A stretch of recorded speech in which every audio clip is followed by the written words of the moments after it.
Komunikasi efektif, komunikasi efektif. Oke, ini satu tema yang menarik untuk dipresentasikan. Sejauh yang saya pelajari, komunikasi efektif ini sebetulnya berlatar belakang budaya Barat dan dieksploitasi sedemikian rupa di dalam buku-buku selling presentation. Dan buku-buku selling presentation di Indonesia ini saya melihat itu memang kebanyakan dari Barat ya, khususnya dari Amerika Serikat. Dan terlebih jika komunikasi efektif ini dikaitkan dengan how to sell, dan konon ceritanya bahwa jika menjual produk terutama kepada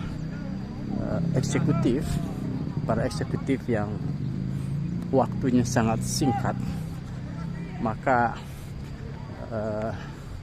background yang pentingnya belajar komunikasi efektif ini adalah kita harus bisa meyakinkan para eksekutif tersebut dalam rangka kita menjual barang sebisa mungkin kurang dari 5 menit ya, sekali lagi karena pertimbangannya waktu mereka sangat terbatas.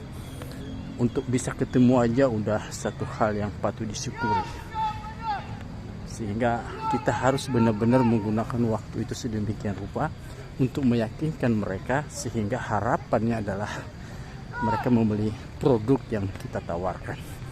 Nah, jadi itu sebabnya memang ilmu tentang komunikasi efektif ini akan terus berkembang dan akan terus dipelajari karena terkait dengan kesuksesan untuk menjual satu produk. Nah, pertanyaannya bagaimana dengan konteks Indonesia? Apakah logika atau pemahaman yang sama bisa kita terapkan letterlah dengan kondisi Indonesia?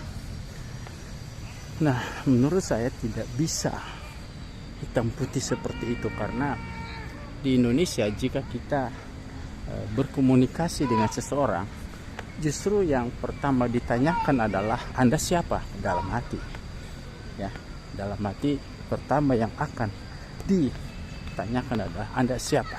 Jika ini belum clear pada orang yang akan kita ajak komunikasi dan langsung kita loncat kepada pola presentasi berbasis komunikasi efektif, maka saya pastikan kita tidak berhasil untuk berkomunikasi efektif dengan orang tersebut. Karena budaya di Indonesia beda banget. Budaya di Indonesia itu sangat mengutamakan terlebih dahulu yang namanya perkenalan, saling mengenal, persahabatan. Dan ini harus benar-benar clear kepada orang yang kita ajak untuk berkomunikasi. Step ini tidak bisa dilangkahi. Nah, justru efektifnya kita berkomunikasi ketika tahap pertama ini terlewati dengan baik. Nah, menurut saya jika step perkenalan ini kurang meyakinkan, artinya kita masih dipertanyakan termasuk motif dan lain sebagainya, maka tahap komunikasi berikutnya saya pikir hasilnya tidak memuaskan, bahkan bisa dikatakan gagal. Mending kita tunda untuk menyampaikan sesuatu apa yang kita sampaikan sebelum tahap persahabatan ini clear bagi orang yang kita ajak berkomunikasi secara efektif. Oke. Sementara begitu dulu. Ini saya sedang berada di Sempur, di lapangan Sempur, sambil jalan kaki dan sambil saya nge-shoot teman-teman yang tampaknya sedang persiapan untuk upacara Agustusan di Kota Madya Bogor.